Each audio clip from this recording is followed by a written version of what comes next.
Fala galera, tô aqui o JP pro segunda semana no Retrovisor e é esse formato novo em vídeo, onde eu faço os comentários da rodada, substituindo o drive final que a gente fez nos últimos anos e tá on hold por agora até a gente redefinir as coisas. Então vai ser aqui que eu vou dar meus comentários.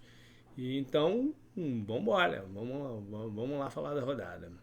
Eu escolhi como assunto principal falar do que foi o grande debate, o que mais se falou pós domingo, que foi a questão do número exagerado de lesões e lesões em jogadores importantes. Quando isso acontece, fica mais marcante. Não é a primeira vez, né, que a gente tem notícia disso.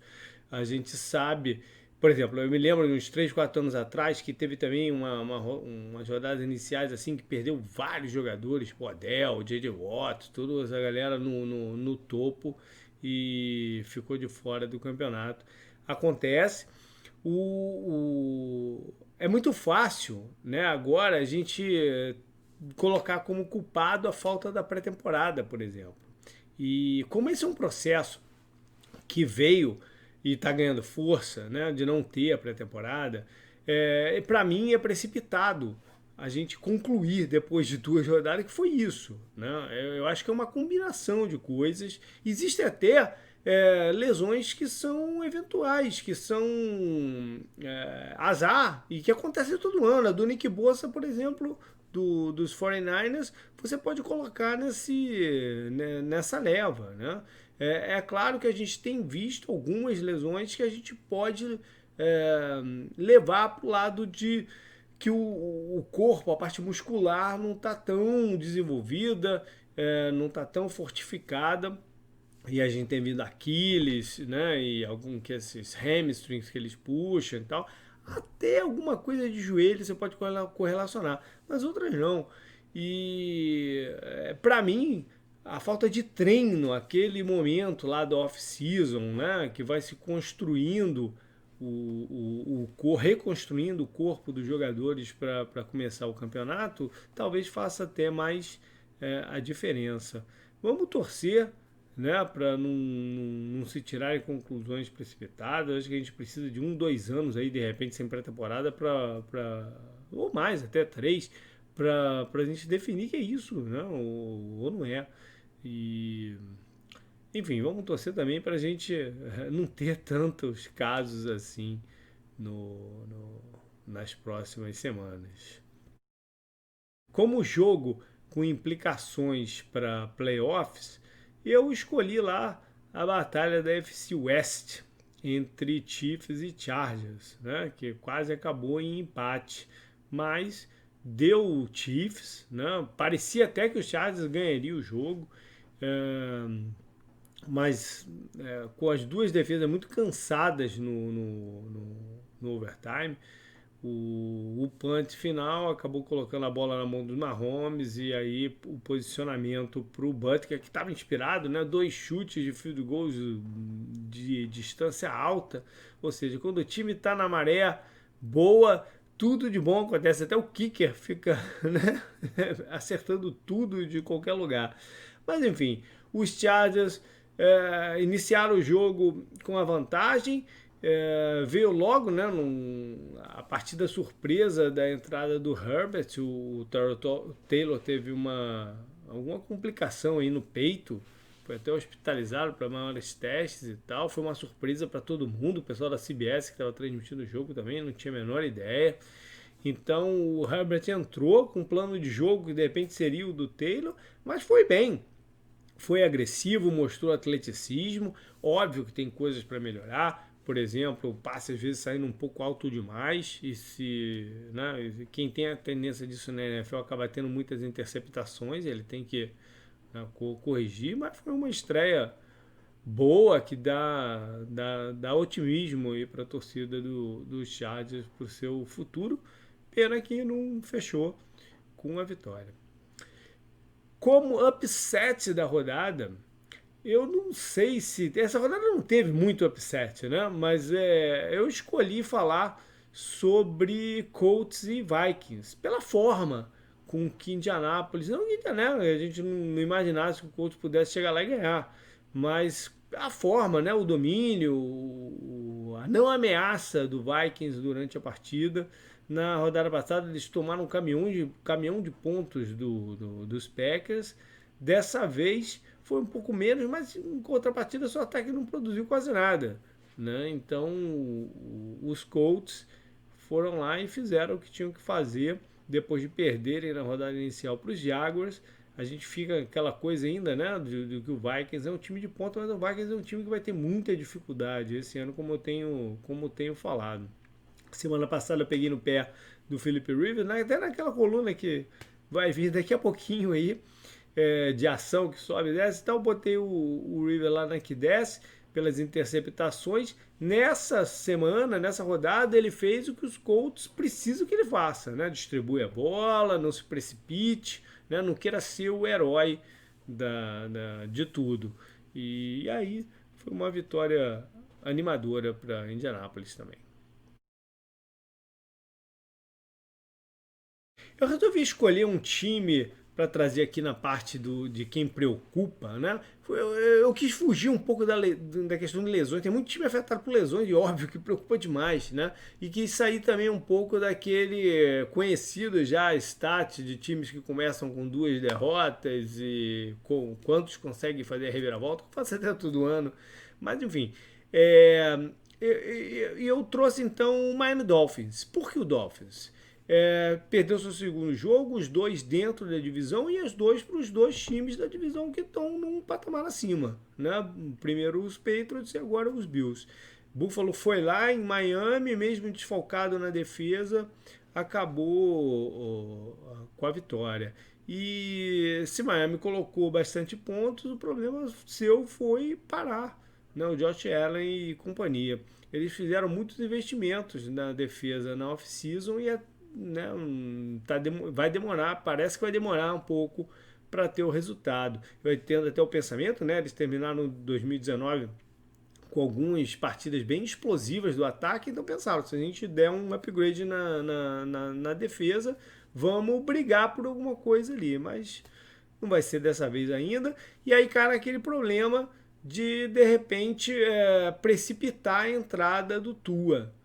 E isso pode ser um problema, né? A gente não sabe, ninguém sabe, além deles, né, qual é o real estado físico do Tua. Eu espero que esteja bem, que possa jogar e tal, mas eu torço para que quando colocarem ele seja por uma questão de ok, ele tá pronto, vamos botá-lo para ganhar ritmo. E não porque teve derrotas e tal, porque isso não é o mais importante para eles agora. Então vamos lá. Para a ação dos jogadores que sobe e que desce, né? O valor deles. Do que igual na semana passada, eu resolvi pegar do mesmo jogo, né? E para o que sobe, eu trouxe o Marlon Humphrey, o cornerback dos Ravens, que não é uma novidade, né? Já tinha jogado muito bem em 2019. Para mim, forma hoje a melhor dupla de cornerbacks, junto com o Marcus Peters, da liga. E eu não vou estranhar nada se no final do ano a gente estiver falando do Humphrey como um dos 5 melhores cornerbacks de toda a NFL. A defesa do Ravens foi fundamental em ganhar o jogo lá em Houston e segurar o Deshaun Watson e companhia. E o Humphrey fez grande parte disso aí. Ele até teve envolvido ali na scrimmage, teve, né, metade de um sack, forçou um fumble, né? Então é um jogador, é um playmaker também.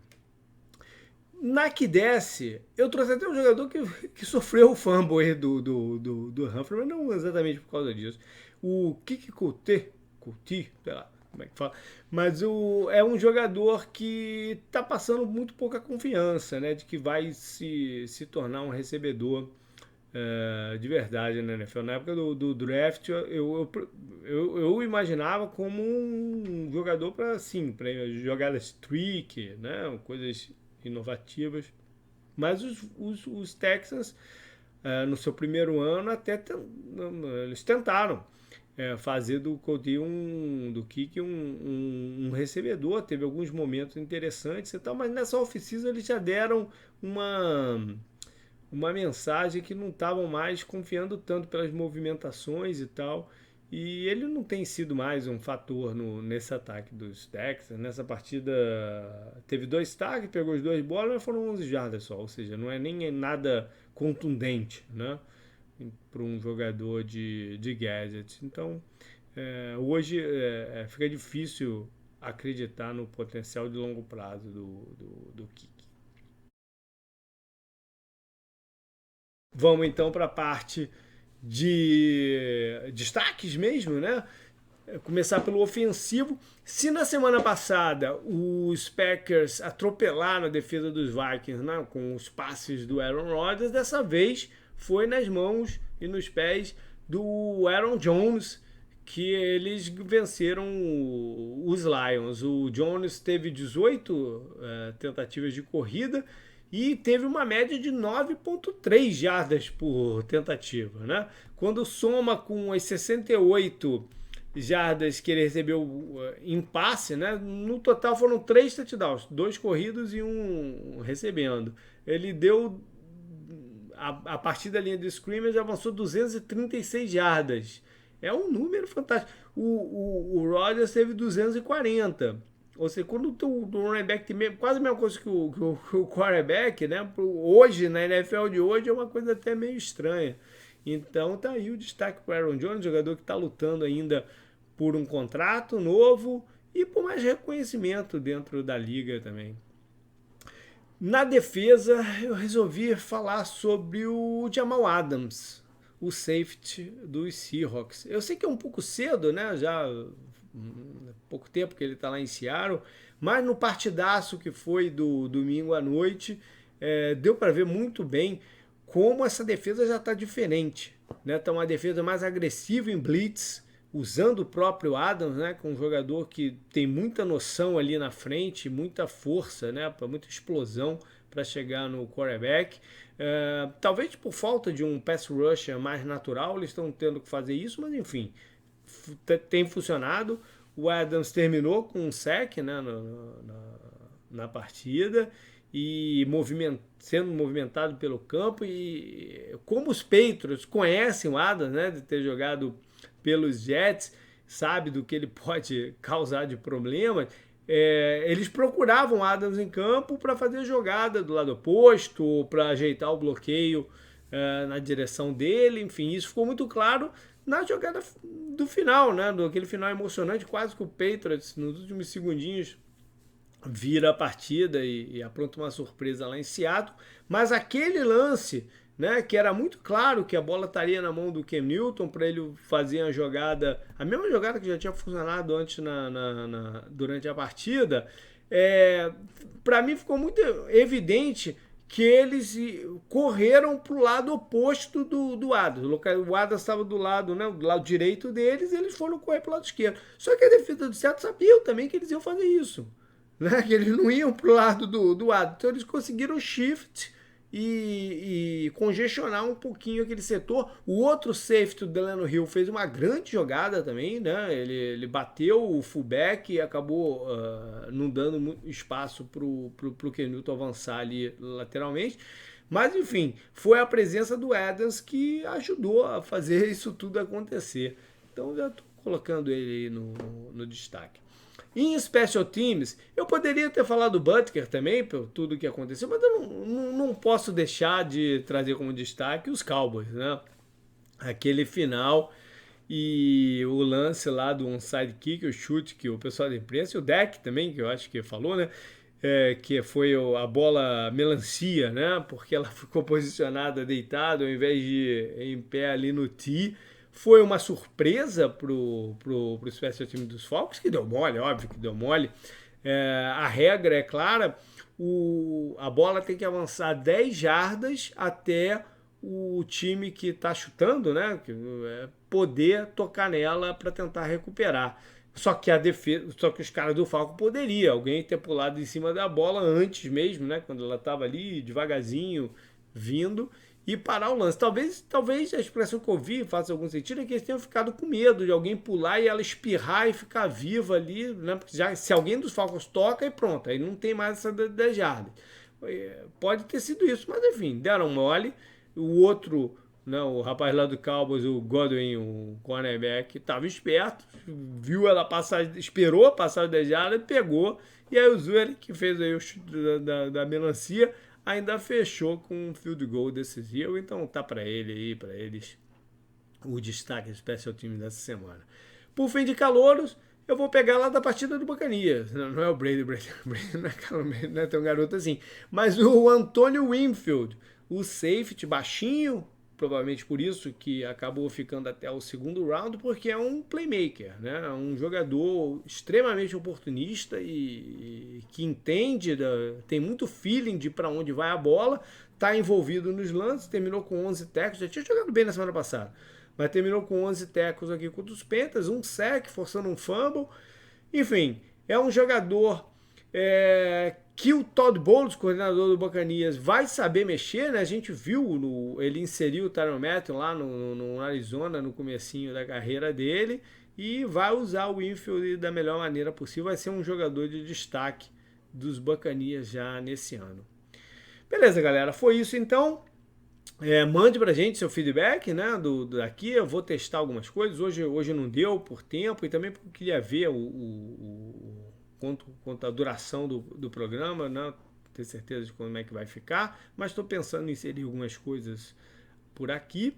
E não se esqueçam, para os nossos apoiadores, tem a gravação do 10 Jardas no ar, ao vivo, nessa quarta-feira. Então estejam lá com a gente, mande perguntas para a gente responder lá no final da gravação e no dia seguinte entra no feed. Valeu, galera. Até mais.